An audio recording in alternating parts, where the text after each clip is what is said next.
सभी विद्यार्थियों को नमस्कार। एक बार फिर से आपका स्वागत है Bhagirath sir maths YouTube channel पर। आज अपने एक नया टॉपिक एल्जेब्रिक टॉपिक है, बीजगणितीय व्यंजक बहुपद, इनके बारे में अपने पढ़ेंगे। तो ये रीट लेवल साइंस मैथ वाले स्टूडेंट है, रीट लेवल 2, उसके लिए बहुत इंपॉर्टेंट है। फर्स्ट गेट के फर्स्ट पेपर में भी ये टॉपिक आता है, ठीक है। तो ये बात अपने को ध्यान रखनी है। या आप एलडीसी की जो वैकेंसी होती है, आरपीसी जो एग्ज़ाम लेती है, उसमें भी ये टॉपिक आता है। ग्राम सेवक पटवारी में ये टॉपिक नहीं है, ठीक है। रीट लेवल फर्स्ट में भी नहीं है, लेकिन बाकी एग्जाम में ये टॉपिक आता है। देखो, सबसे पहले आपको इस टॉपिक को समझने से पहले आपको ये ध्यान रखना है, बीजगणितीय व्यंजक क्या होता है। बीजगणितीय व्यंजक क्या होता है, सबसे पहले तो इस बात पे ध्यान देना होगा कि बीजगणितीय व्यंजक होता है वो क्या चीज होती है। देखो, आप ध्यान देना,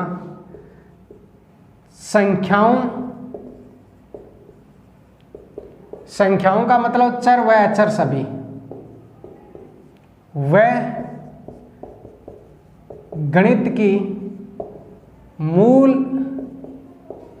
संक्रियाओं के निर्देशक चिन्हों से निर्मित बीजगणितीय व्यंजक कहलाता है। क्या कहलाता है? बीजगणितीय व्यंजक कहलाता है। बीजगणितीय व्यंजक का मतलब हो गया कि कोई भी संख्या चर है या अचर है, वो बीजगणितीय व्यंजक कहलाएगा।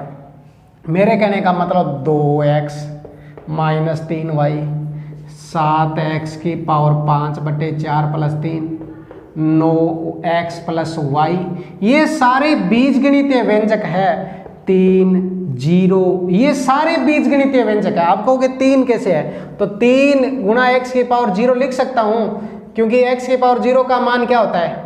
1 होता है, तो इसको 3 लिख सकते हैं। तो ये भी एक बीजगणितीय व्यंजक है, तभी तो मैंने ये लिखा है कि चर व अचर है। संख्याओं, चर व अचर व गणित की मूल संख्याओं के निर्देशक चिन्हों से निर्मित व्यंजक होता है, वो बीजगणितीय व्यंजक कहलाता है ना। 2x है, चाहे 2 + x है, चाहे 2/x है, समझ गए, चाहे 2 - x है, चाहे गुणा है, चाहे प्लस है, चाहे भाग है, चाहे, समझ गए। तो ये बात ध्यान रखना है, प्लस माइनस गुणा भाग में हो चाहे, तो वो बीजगणितीय व्यंजक कहलाता है, समझ गए। अब बीजगणितीय जो व्यंजक है वो आपको पता है, एक पदीय हो सकता है, द्विपद हो सकता है और त्रिपद हो सकता है, समझ गए। देखो, ये चैप्टर बहुत इंपॉर्टेंट है। आपको बीजगणितीय व्यंजक का पहले पता चला कि बीजगणितीय व्यंजक क्या होता है।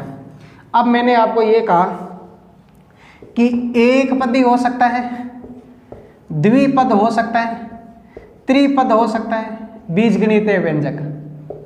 आप बताओ, एक पदी का मतलब हो गया जिसमें एक ही पद हो, जैसे 2x एक पद है, समझ गए।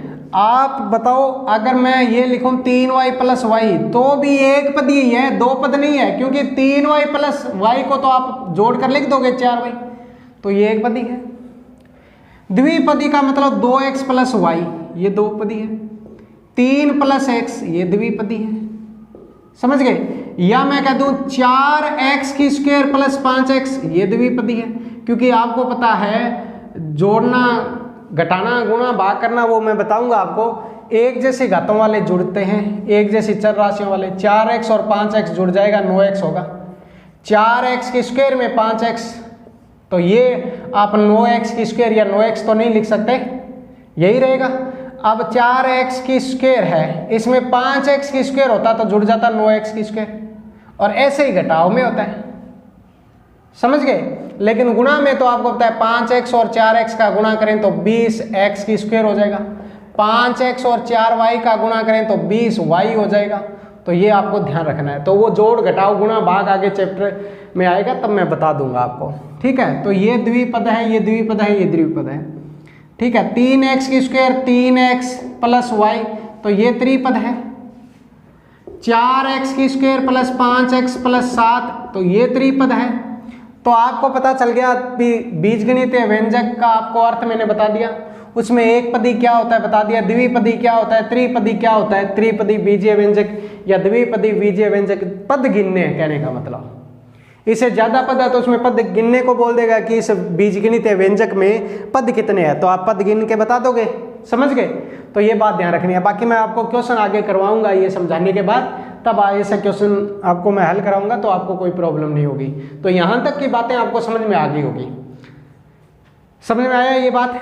ठीक है। अब देखो बहुपद, अब देखिए बहुपद, बीजगणितीय व्यंजक की परिभाषा आपने पढ़ी। अब बहुपद क्या होता है? बहुपद है, देखो बीजगणितीय व्यंजक और बहुपद है।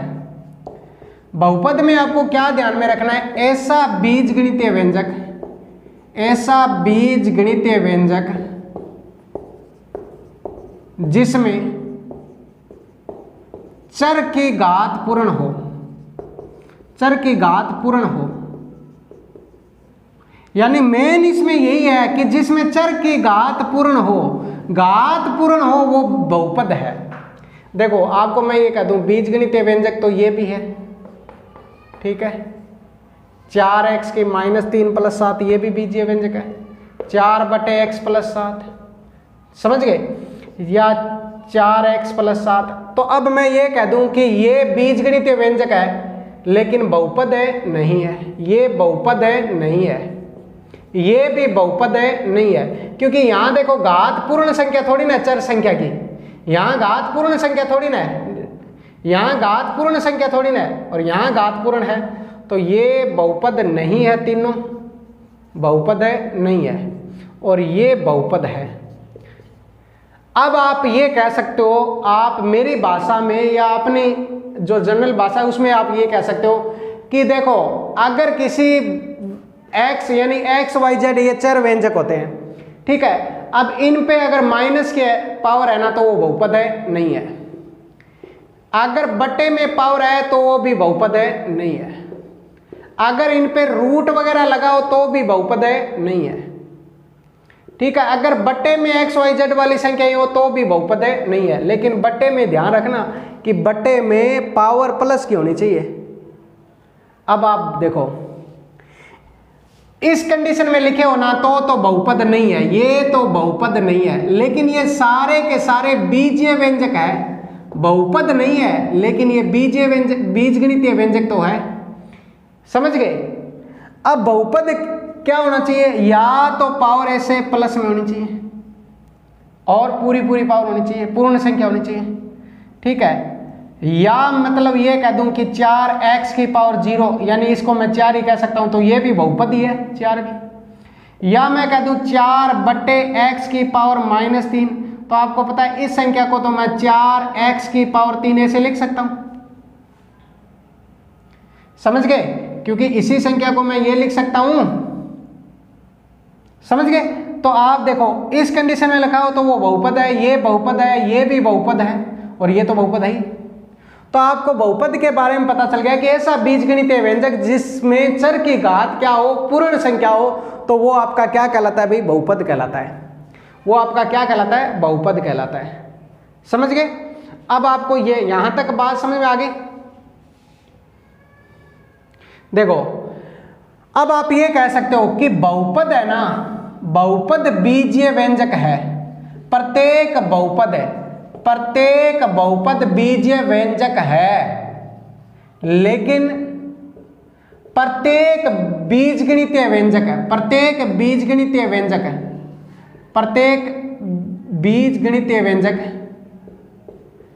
बहुपद है नहीं है। वो तो अपने को पता चल ही गया कि ये सारे बीजगणितीय व्यंजक तो है लेकिन बहुपद नहीं है, तो सारे के सारे बीजगणितीय व्यंजक को मैं बहुपद नहीं कह सकता, लेकिन सभी के सभी बहुपद है उनको मैं बीजीय व्यंजक कह सकता हूं। तो शायद आपको ये कहानी तो समझ में आ गई होगी कि बीजगणितीय व्यंजक क्या होता है और बहुपद क्या होता है। यानी बहुपद की में चर वाली जो संख्या ना उसकी पावर हमेशा क्या होनी चाहिए? प्लस में होनी चाहिए, समझ गए, तो वो बहुपद है। अब मान लो कुछ मैं संख्या लिख रहा हूं, आपको ये पहचानना है कि कौन सा बहुपद है कौन सा नहीं है, बहुपद है या नहीं, ये अपने को जांच करने की क्वेश्चन है। 4x + √5y, ठीक है, दूसरा है 4/x + 3, तीसरा है 4√x + 5, चौथा है 5/x की पावर -2 + 3, ठीक है। नेक्स्ट अपने पास है 4x की पावर 7/3 प्लस 9। ठीक है,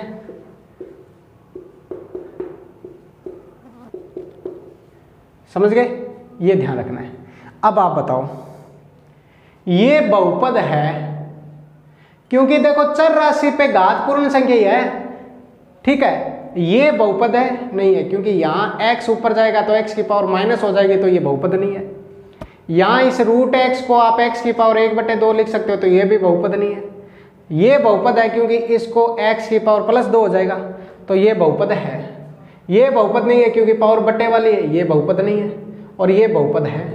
समझ गए? तो पहले तो आपको पता चलना चाहिए कि बहुपद क्या होता है और क्या नहीं होता। समझ गए?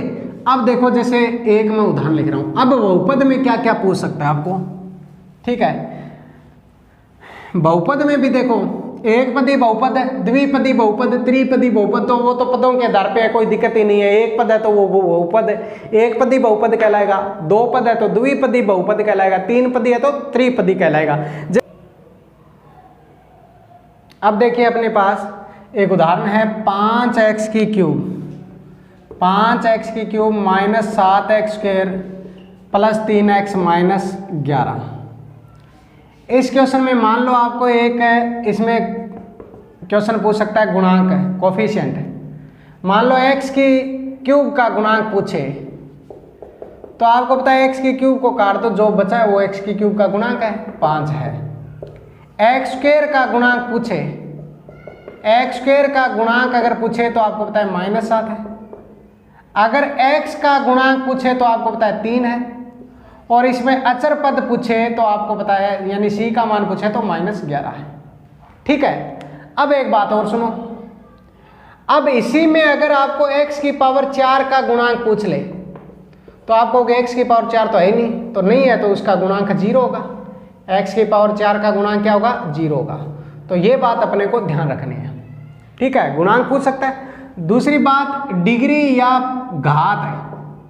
अगर डिग्री या घात पूछे आपको तो ध्यान रखना, अधिकतम जो घात होती है वही बहुपद की डिग्री या बहुपद की घात कहलाती है। अधिकतम जो घात होगी वही डिग्री या घात कहलाएगी। आप बताओ, इसकी अधिकतम पावर क्या थी? 3 थी, तो अधिकतम पावर 3 है तो इसकी डिग्री 3 है, या इसकी घात है वो क्या है? 3 है। इस बहुपद की घात है वो क्या है? 3 है। समझ गए आप? तो ये बात ध्यान रखना, किसी भी बहुपद में आपको गुणांक पूछ सकता है और इसकी डिग्री पूछ सकता है या उसकी घात पूछ सकता है। ठीक है, अब देखो, जितनी घात होती है उतने शून्यक होते हैं, वो शून्यक पढ़ेंगे तब आपको बताएंगे, लेकिन अभी घात और गुणांक के बारे में ही अपनी चर्चा कर रहे हैं। 5x की पावर 11, 7x की पावर 10, y की पावर 2 प्लस 7। आपको इसकी घात पूछ ले या डिग्री पूछ ले तो आपको ध्यान रखना है, यहाँ तो पावर 11 है, इसमें देखो दोनों को जोड़ लोगे 10 और 2 12 पावर होगी। तो देखो ज़्यादा पावर कहाँ है? 12 में, तो इसकी घात है वो क्या है? 12 है, या इसकी डिग्री कितनी है? 12 है। समझ गए? अब घात के आधार पे भी आप बहुपद को अलग अलग बांट सकते हो। ठीक है, जिस बहुपद की घात 1 होगी, बहुपद की घात 1 होगी, अगर जिस बहुपद की घात क्या हो? 1 हो, तो उस बहुपद को आप क्या कहेंगे? रेखिक बहुपद कहेंगे। क्या कहेंगे? रेखिक बहुपद कहेंगे, रेखिक बहुपद बोलेंगे। ठीक है, अगर जिस बहुपद की घात 2 हो, अगर घात 2 है तो उसको द्विघाती बोलेंगे। क्या बोलेंगे? द्विघाती। ठीक है, द्विघाती बहुपद है। अगर घात 3 हो तो आप क्या बोलोगे? त्रिघाती। क्या बोलोगे भी? त्रिघाती। ये बात समझ में आ गई? तो एक पदी आपको ध्यान रखना है कि रेखिक बहुपद क्या होता है, द्विघाती बहुपद क्या होता है, त्रिघाती बहुपद क्या होता है। तो घात के आधार पे बहुपद बता सकते हो। तो ये घात के आधार पे तो बहुपद बता रहे हैं, उनको चर बहुपद बोलेंगे। ठीक है, ये चर बहुपद है, चर बहुपदों की घात बता रहे हैं हम। ठीक है, अब रही बात अचर बहुपद की। किसकी? अचर बहुपद की घात। देखो आप ये बताइए, अचर बहुपद है ये है, अचर बहुपद है वो ये है, जैसे 3 है अचर बहुपद है, 5 है, 7 है, ये अचर बहुपद है। इसको 3x की पावर 0 लिख सकते हैं, इसको 5x की पावर 0 या 7y की पावर 0, xy तो कुछ भी लिखो चाहे। इसका मतलब अचर बहुपद की जो घात होती है ना वो शून्य होती है। अचर बहुपद की घात होती है वो क्या होती है? शून्य होती है। समझ गए? तो ये बात ध्यान रखनी है। उसके बाद नेक्स्ट आपको ध्यान रखना है कि जीरो है, जीरो को हम शून्य बहुपद बोलते हैं, जीरो को हम शून्य बहुपद बोलते हैं। इसकी घात आपको पता है परिभाषित है नहीं है, परिभाषित है नहीं है। जीरो बहुपद है उसको शून्य बहुपद बोलोगे, इसकी घात परिभाषित नहीं है। तो चर बहुपद के बारे में पता चल गया, चर बहुपद की घात के बारे में पता चल गया, अचर बहुपद के बारे में पता चल गया क्या होता है इसकी घात के बारे में, और शून्य बहुपद के बारे में। एक देखो क्वेश्चन ये कि 2 की पावर 10 में 2 की घात बताओ, एक तो ये हो गया, और 2 की पावर 10 बहुपद में घात है। देखो दोनों क्वेश्चनों में अंतर है। यहां तो 2 की पावर 10 में 2 की घात आपको पता है 10 है ही, लेकिन यहां बहुपद बोल दिया, इसका मतलब 2 की पावर 10 का मान 1024 होता है। ये एक बहुपद है, मतलब 2 की पावर 10 है, और ये बहुपद है कौन सा, 2 की पावर 10 कौन सा बहुपद है, तो आप कहोगे अचर बहुपद है ये। अब अगर ये अचर बहुपद है तो इस बहुपद की घात क्या होगी, 0 होगी। तो ये ध्यान रखना, इस प्रकार का क्वेश्चन देख के भी आपको कंफ्यूज कर सकता है। ठीक है, मान लो मैथ्स के जो स्टूडेंट है वो तो नहीं होंगे, लेकिन जो बायो के स्टूडेंट है या जिसका 10वीं के बाद जिसने मैथ्स नहीं पढ़ी, तो उन स्टूडेंट के लिए ये बहुपद थोड़ा सा इस प्रकार के क्वेश्चन वो देकर आपको कंफ्यूज कर सकता है। तो कैसी लगी क्लास ये जरूर बताना, आप कमेंट बॉक्स में लाइक करना, शेयर करना, चैनल को सब्सक्राइब करना, ये तो करना ही है आपको। दूसरी बात, एक इम्पोर्टेंट न्यूज है आपके लिए कि मैंने आपके जो सिलेबस के जो सभी टॉपिक है, ठीक है, उन टॉपिक के हाथ से लिखकर मैंने नोट्स तैयार कर लिए हैं और उनकी पीडीएफ फाइल बना ली है। अब उन पीडीएफ फाइल को मैं पेड आपको दूंगा, कहने का मतलब आपको खरीदनी पड़ेगी 10 रुपये 15 रुपये, टॉपिक वाइज खरीद सकते हो। देखो आपके लिए अच्छी बात यही है कि मैं पूरे नोट्स देता तो मान लो 200 के 250 के बनते, आपको कुछ टॉपिक की ज़रूरत नहीं है, मान लो आपको तैयार है, आपको एक टॉपिक ही चाहिए तो आप 10 रुपये 15 रुपये लगा के एक टॉपिक खरीद लो, ठीक है। तो आप, और दूसरी बात, मान लो पूरी बुक खरीदें तो कई बार ऐसा भी होता है अभी कैसे लिखें कैसे नहीं लिखें, तो एक टॉपिक खरीद कर आप देख सकते हो। तो लिंक 1-2 दिनों में आपको मैं स्पेशल उसके लिए वीडियो बना दूंगा और उसमें आपको लिंक दे दूंगा, या भागीरथ सर मैथ्स है वो टेलीग्राम चैनल है, वहाँ से आप जुड़ जाओ और उस टेलीग्राम चैनल पे भी मैं डाल दूंगा। मेरी फेसबुक आईडी है भागीरथ गेदर मैथ्स के नाम से, वहाँ भी डाल दूंगा, फेसबुक पेज है वहाँ पे भी डाल दूंगा, ठीक है। और इस यूट्यूब चैनल में भी आपको डिस्क्रिप्शन में लिंक मिल जाएगा आपको।